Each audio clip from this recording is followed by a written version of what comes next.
नमस्कार दोस्तों। चुनाव आयोग या इलेक्शन कमीशन ने रिमोट वोटिंग के लिए एक ख़ास तरह की जो मशीन ख़ास तरह से वो तैयार की है। अब देखो हो क्या रहा था कि जो काफ़ी माइग्रेंट पीपल थे, जो जैसे कि अभी जो गुजरात के अंदर या हिमाचल प्रदेश के अंदर जो इलेक्शन हुए थे, वो अगर वहाँ पर पहुँच नहीं पाए थे गुजरात के अंदर या हिमाचल प्रदेश के अंदर। अभी क्या किया है इलेक्शन कमीशन ने, जो वहाँ पर दूसरी स्टेट के अंदर बैठे हैं, वो दूसरी स्टेट के अंदर बैठे बैठे भी क्या है, जो वहाँ पर अपने इलेक्शन जो अपनी वोटिंग है वो कर सकते हैं। वो कैसे करेंगे, कौन सी मशीन तैयार की है, उसके बारे में देखो बात करेंगे।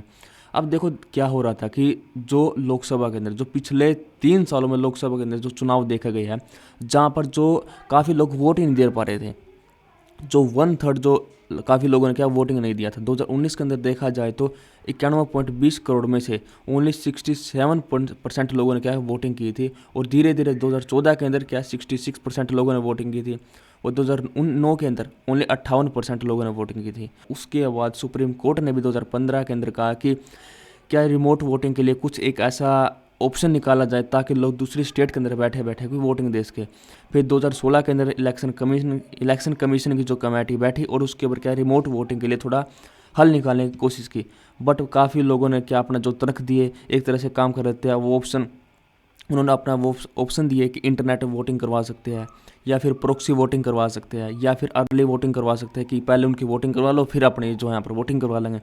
या फिर पोस्टल बैलेट के थ्रू वोटिंग करवा लेते हैं। एक काम करते हैं, वहाँ पर उन्होंने वोटिंग की तो डाक खाने के थ्रू, मतलब डाक के थ्रू क्या है अपनी वोटिंग भेज सकते हैं। मतलब काफ़ी लोगों ने तर्क दिया।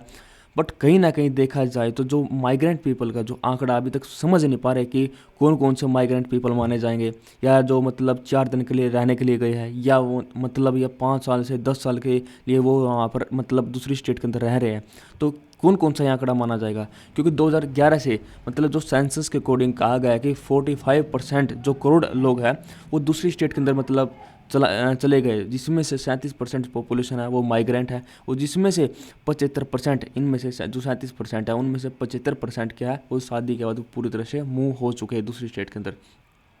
अभी उसके लिए इलेक्शन कमीशन ने एक जो खास तरह की जो मशीन डेवलप की है, इसके अंदर होगा क्या,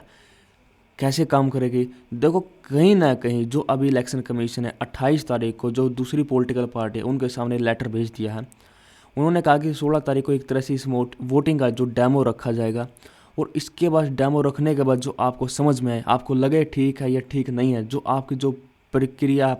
है, जो आपका तर्क है, वो 31 जनवरी से पहले पहले जो अपने कमेंट वो बात करे, आप क्या चाहते हो, या ठीक है या गलत है, जो कुछ आपकी जो जानकारी है 31 जनवरी से पहले दे। और कहीं ना कहीं देखा जाए तो अभी इलेक्शन कमीशन ने जो मशीन निकाली, कहीं ना कहीं जो ईवीएम मशीन थी या फिर वीवीपैट के, उसके थोड़े बहुत जो सिमिलर हैं। बट इसके अंदर देखो काफ़ी इलेक्शन कमीशन ने कहा कि अगर दूसरी स्टेट के अंदर जो एक रिमोट पोलिंग बूथ होगा, जो बेहतर निर्वाचन क्षेत्र है उनको पूरा तरह से हैंडल कर लेगा। अब क्योंकि देखा जाए तो दिमाग में ये भी आएगा, चलो बाई चांस जो अभी गुजरात के अंदर या हिमाचल प्रदेश के अंदर इलेक्शन हुए थे, सपोज करो बाई चांस एक आदमी गुजरात का है या एक आदमी हिमाचल प्रदेश का और पंजाब के अंदर रह रहा है,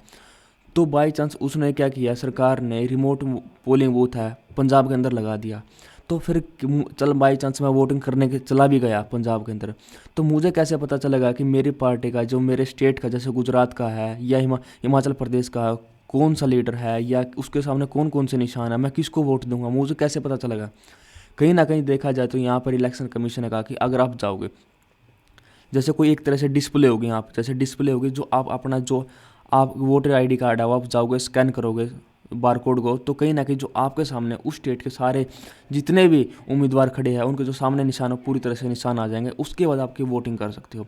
कहीं ना फिर ये चीज़ भी दिमाग में आई होगी, शायद तक ये इंटरनेट से कनेक्ट होगा, क्या पता हैक हो जाए, क्या पता आज के टाइम देखा जाए तो सारी जितनी भी वोटिंग है एक पार्टी को चली जाए या एक उम्मीदवार को चली जाए, ये भी हो सकता है। बट कहीं ना कहीं जो इलेक्शन कमीशन ने यह बात कही है क्या, या इंटरनेट से कनेक्ट, जो इंटरनेट से कोई कनेक्ट नहीं होगा, ना कोई लैपटॉप मतलब लैपटॉप से कनेक्ट होगा बट उसके अंदर क्या है कोई इंटरनेट नहीं होगा, क्या बात करें या फिर अभी से शुरू हो जाएगी। देखो कहीं ना कहीं जो अभी सर इलेक्शन कमीशन ने कहा कि 2023 में जो जम्मू कश्मीर के अलावा जो 9 राज्यों के अंदर विधानसभा चुनाव होने हैं, या फिर 2024 में लोकसभा चुनाव भी होंगे, जैसे कि त्रिपुरा के अंदर, मेघालय के अंदर, नागालैंड के अंदर, कर्नाटक के अंदर, छत्तीसगढ़ के अंदर, मध्य प्रदेश के अंदर, कहीं ना कहीं यहाँ पर क्या है इनका इस्तेमाल कर सकते हैं, इसका यूज कर सकते हैं। बट कहीं ना कहीं अभी तो इसको बहुत सारी सिचुएशन से गुजरना पड़ेगा, अभी बहुत सारी डिफ़िकल्ट सिचुएशन है। जैसे कि बात करें अभी तो जो इलेक्शन कमीशन ने बात कही कि हम हमारे सामने बहुत सारी जो क्रिटिकल सिचुएशन है, जैसे कि लीगल चैलेंज है, जो अमेंडमेंट के अंदर कुछ चेंजेस करना, जो आरपी एक्ट है, जो रिप्रेजेंटेशन ऑफ पीपल एक्ट है 1950 1951 के अंदर, इसके अंदर चेंज करना, या फिर इलेक्शन रूल है 1961 के अंदर, इसके अंदर कुछ चेंज करना, या फिर रजिस्ट्रेशन ऑफ इलेक्टरल्स रूल्स है 1960 उसके अंदर चेंज करना। और अभी तक तो क्या माइग्रेंट वोटर की पहचान भी नहीं कर पाए, कौन कौन से वोटर माने जाएंगे, कि जो 5 साल से रह रहे हैं उनको, या 10 साल से जो वहाँ पर दूसरी स्टेट के अंदर रह रहे हैं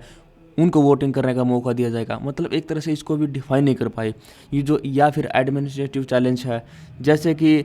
वोटिंग के लिए बूथों की संख्या कितनी होगी, या फिर कौन सी लोकेशन होगी, या फिर दूसरे राज्यों में रिमोट लोकेशन के लिए आचार संहिता लागू करना। बहुत सारे जो चैलेंज है, या फिर टेक्नोलॉजिकल चैलेंज है कि रिमोट वोटिंग का तरीका कैसे होगा, या फिर वोटर की जो आरवीएम है या अन्य तरीक़ों से पहचान कैसे करवाई जाएगी, या फिर रिमोटिंग बूथ पर हुई वोटिंग की जानकारी अब दूसरे राज्यों के जो रिटर्निंग ऑफिसर है उसको भेजना। बहुत सारे ऐसे ऐसे टेक्नोलॉजिकल चैलेंज है, बहुत सारे